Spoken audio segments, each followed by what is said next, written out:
வணக்கம். நான் Indiapenne பாரதி பேசுகின்றேன். வைகுண்ட ஏகாதசி அன்றைக்கு சில பூஜைகள் செய்து, சில ஸ்லோகம் சொல்வதற்காக சில விஷயங்களை உங்களிடம் நான் பகிர்கின்றேன்.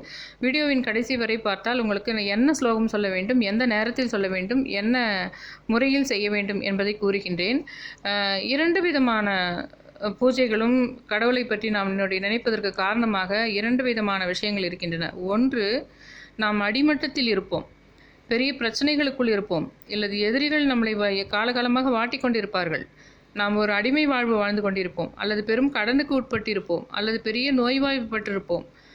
அப்படி இருக்கும் விஷயங்கள் எல்லாம் உங்களுக்கு வாழ்க்கை ஃபுல்லாக எனக்கு கடன் தீரணும், நான் அவங்கக்கிட்ட இருந்து மாட்டிக்கிட்டேன், நான் இங்கே விடுபடணும், எனக்கு ஒரு கட்டுறதுக்கு ஒரு துணியாவது வேணும், சாப்பிட்றதுக்கு ஒரு பிடி சாப்பாடாவது வேணும் அப்படின்னே கேட்குறதுன்றது ஒரு வாழ்க்கை. அதோடவே வாழ்க்கை அப்படியே வாழ்ந்துட்டு போகிறது வாழ்க்கை கிடையாது. அந்த வாழ்க்கையில் சில ரசனைகள் இருக்கணும்.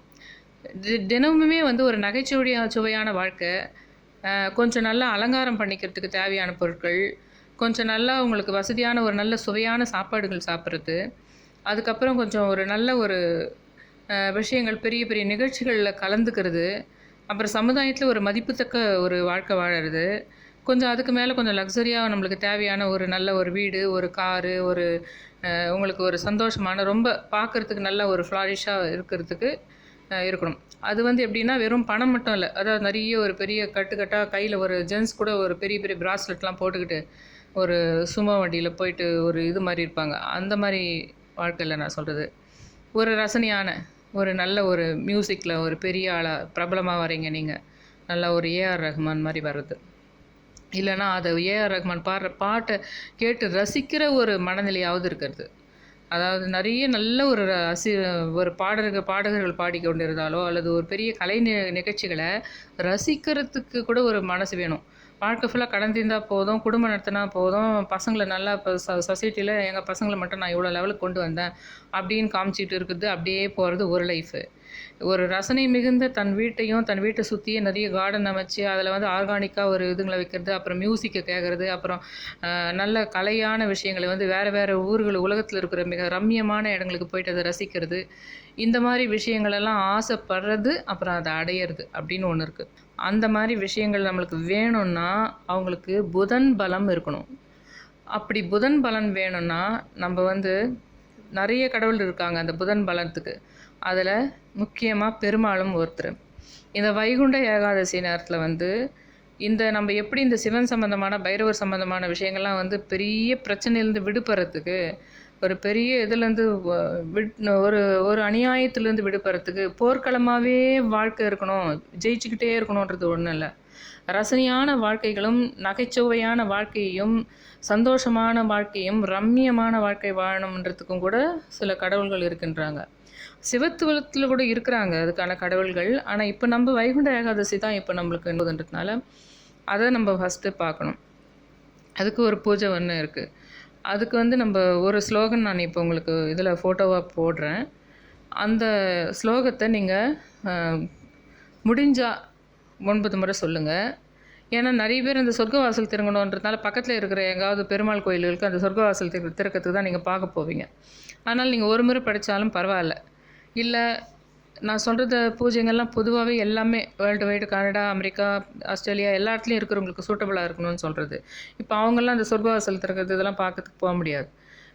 அவங்களுக்கு இந்த டைமிங், ஆஃபீஸ் டைமிங் இல்லாமல் இருந்தால் அவங்களால முடிஞ்சால் இந்த 9 டைம் சொல்லலாம். இப்போ நான் சொல்கிறேன் அந்த இது ஸ்லோகனை இப்போ நான் போடுறேன். அந்த இது லாஸ்ட்டில் வீடியோ நெட் லாஸ்ட்டில் நீங்கள் பார்த்தீங்கன்னா தெரியும்.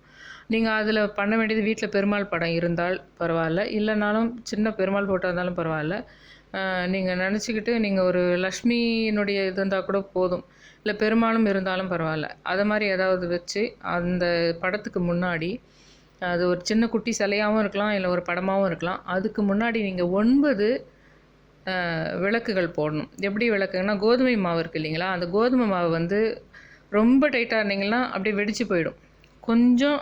கொஞ்சம் ஆயில் போட்டு கொஞ்சம் தண்ணி போட்டு பிசைஞ்சு டைட்டாக நம்ம சப்பாத்தி மாவு பாத்தில் பிசைஞ்சிட்டா உங்களுக்கு வெடிப்பு வராது, ஓட்டை விட்டு அந்த எண்ணெய் கீழே வழியாது. கொஞ்சோண்டு ஒரு ஸ்பூன் ஆயில் போட்டு நீங்கள் அதை பிசைஞ்சு 9 விளக்கு போட்டு அந்த திரி மொத்தமே கிழக்கு பார்த்து நீங்கள் ஏற்றணும். நீங்கள் உட்காந்து படிக்கிற ஸ்லோகம் வந்து வடக்கு பார்த்து சொல்லணும்.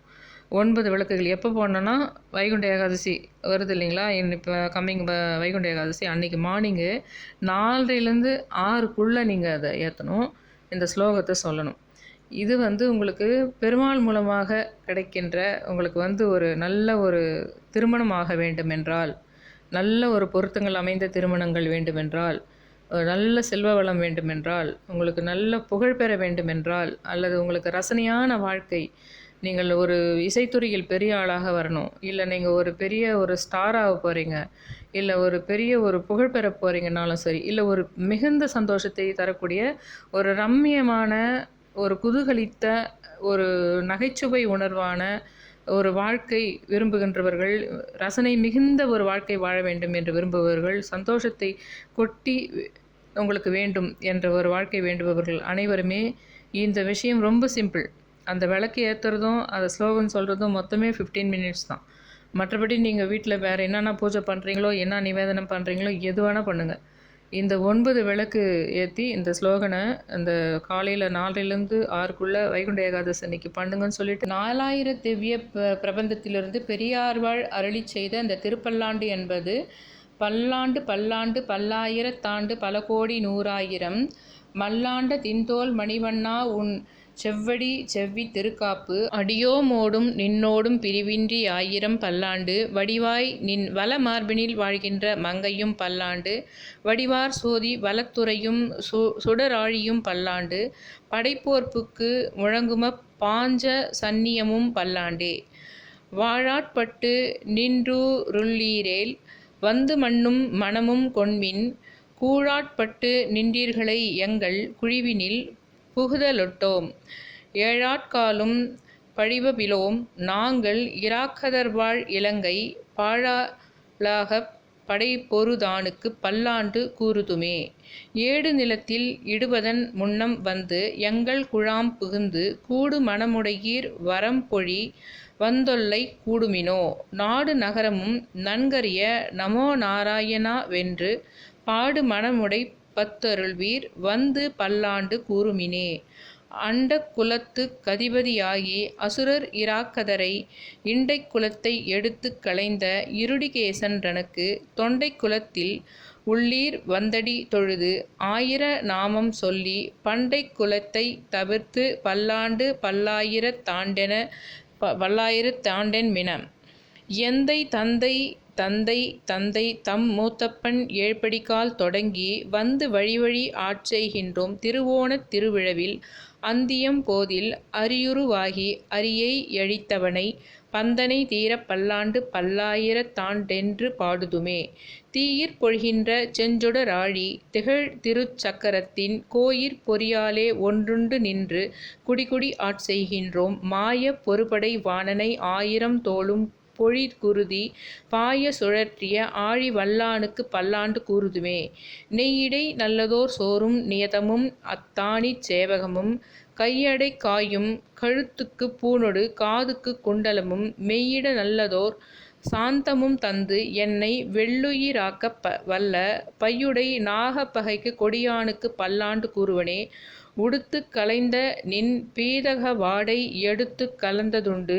தொடுத்த துழாய்மலர் சூடி கலைந்தன சூடுமித் தொண்டர்களோம் விடுத்த திசைக்கருமம் திருத்தி திருவோணத் திருவிழவில் படுத்தவைன் நாகனனை பள்ளி கொண்டானுக்கு பல்லாண்டு கூறுதுமே என்னால் எம்பெருமான் உன்றனுக்கடியோமென்றெழுத்துப்பட்ட அந்நாளே அடியோங்கள் அடிக்குடில் வீடு பெற்று யுய்ந்து காண் சினால் தோற்றி திருமதுரையுட் சிலை குடிந்து 5 தலைய பைநாகத்தலை பாய்ந்தவனே உன்னை பல்லாண்டு கூறுதுமே அவ்வழக்கொன்று மில்லா அணிக்கோட்டியர்கோன் அபிமான துங்கன் செல்வனைப் போல திருமாலே நானும் உனக்கு பழவடியேன் நல்வகையால் நமோ நாராயணா வென்று நாமம் பல பரவி பல்வகையாலும் பவித்திரனே உன்னை பல்லாண்டு கூறுவனே பல்லாண்டென்று பவித்திரனை பரமேட்டியைச் சார்ங்கமெனும் வில்லாண்டால் தன்னை வில்லிபுத்தூர் விட்டுச்சித்தன் விரும்பிய சொல் நல்லாண்டென்று நவிந்துரைப்பார் நமோ நாராயணா வென்று பல்லாண்டும் பரமாத்மனை சூழ்ந்திருந்தேத்துவர் பல்லாண்டே.